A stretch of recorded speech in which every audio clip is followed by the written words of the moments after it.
Marco is joining an elite group of past recipients for this award. Two of us so far. I'll see you at the reunion dinner, table for two. You know any good diners in New Hampshire or Iowa, right? Yeah. Paul, thank you for your invitation for lunch in Iowa and New Hampshire. But I will not stand by and watch the people of South Carolina ignored. Now, I've heard it suggested that the problem is that the American people have changed. That too many people want things from government. But I'm still convinced that the overwhelming majority of our people, they just want what my parents had. A chance. A real chance to earn a good living and provide even better opportunities for their children. When one economic policy after another has failed our working families, it's no answer to simply express compassion for them or to create more government programs that offer promise but don't perform. Instead, we must come together and advance new strategies for lifting people out of poverty. Well, that was last night at the Jack Kemp Foundation Award Dinner. Marco Rubio accepting the second annual award. Paul Ryan had the first award. He's the Jack Kemp protege, of course, and you heard what they talked about there. We're back with the panel. Looks like these two are 2016 frontrunners, would you say, Steve? Yeah, I would say that that's true. And if you're a small government conservative who's been sort of in the wilderness now for the better part of a year, really, when you had all of these conservatives who opted not to run for president, the conservatives, the sort of movement conservatives who did run for the Republican nomination didn't do well. You lost on November 6th, a month ago today. You've had to deal with a bad Republican hand on the fiscal cliff now for the better part of a month. This is something to look forward to. I mean, the fact that you have two Republicans leading the party of this stature and capability, who sort of are movement conservatives in the sense that they're both intellectuals, but also sort of get these issues viscerally, this is something to put you in a good mood. Rubio talked about the middle class. Ryan talked about lifting people out of poverty. Much different messages than we really heard on the campaign trail this past year.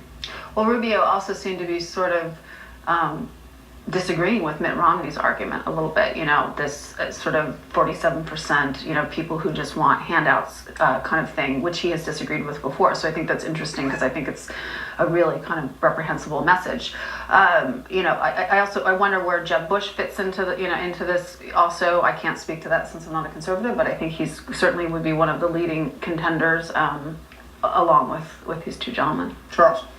I share Steve's optimism. I do think that we're looking at the future of the party. It's a whole generational change. They're all essentially Reaganites. I think the big doctrinal disputes of the past are over between the Goldwater Republicans and the Rockefeller Republicans. And you look at this generation, just about all of them could have run in 2012, but we're just a little early. They're now all going to be coming into their own. You saw Rubio and Ryan. You've got the governors, Jindal, Scott Walker of Wisconsin, Chris Christie as soon as he comes out of quarantine. You've got Jeb Bush, Mitch Daniels on the outside, up and coming senators, Kelly Ayotte and Ted Cruz, who's coming in from Texas. Governor Susana Martinez. Exactly. There's really a long and inspiring list. New leaders with a lot of, I would say, ideological energy and intellectual depth.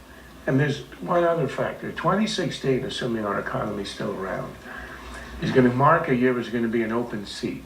Since 1953, every time, with one exception, every time one party has held the White House 2 terms, they've been kicked out. The one exception, of course, is Reagan-Bush. Reagan being the most successful president of the second half of the century. So the American calendar, history, and tradition is you get 2 terms, and then the other guys are coming in. So this is really a prize. Then that will, in and of itself, bring out, I think, the best young leaders. But right now, and people are tired after the election of talking about elections to come, but about messaging and what you heard from those speeches. Did you hear the framing of a new kind of conservative message? Yes, I think in a sense it's a return to an old kind of conservative message, but it's being framed in a new way. I would expect to hear the phrase reform conservatism quite a bit in the coming years. I mean, and the thing that sets apart many of the people that Charles mentioned, particularly these two fellows, is the fact that they came to Washington, they ran for office to do something, to get stuff done. They're not, you know, I think the Republican Party in recent years has had a lot of people who have run for office so that they could hold the office. They could sit and have the trappings of being a governor or a senator or what have you. That's not what these guys are about, and people like Bobby Jindal and Scott Walker, who are at heart wonks and conservatives. We will have many more panels about this. Maybe we'll touch on online.